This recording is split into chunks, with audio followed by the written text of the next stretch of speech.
Jeren at Binsoy, sumabak sa weekly task challenge ni Kuya. Ang task na binigay ni Kuya ay dapat ma-shoot ang bola sa cup, na nasa lamisa gamit ang golf stick. Matapos ang ilang oras, ay hindi pa rin nagagawa ni na Binsoy at Jeren ang trick shot, kaya naman tinawag sila ni Kuya sa confession room, at nag-offer si Kuya na kamay na ang gamitin sa pag-shoot kapalit ang 2K mula sa 10K. Pumayag naman ang dalawa kasi nga mahirap talaga ang golf.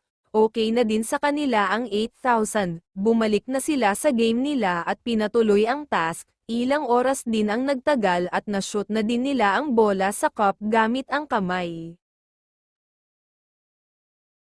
Congratulations, Binsoy and Jeren, dahil sa kanilang tagumpay ay mayroon na silang 25% ng weekly budget at 8,000 para sa kapatid ni Binsoy. Mabuting bata talaga si Jeren, binigay na lang din niya lahat kay Binsoy ang pera. Alam natin mayaman si Jeren, pero di lahat may pusong mapagparaya, at di tumitingin sa estado ng buhay. Maayos siya na palaki ng magulang niya. Kahit na nominado si Jeren, ibinigay na lang niya yung pera kay Binsoy, na dapat ay ibinigay na lang niya ang pera sa kanyang nanay para madagdagan ang mga boto para sa kanya, pero hindi niya ginawa. Mas iniisip ni Jeren ang pagtulong sa kanyang kaibigan kaysa sa kanyang sariling pangangailangan.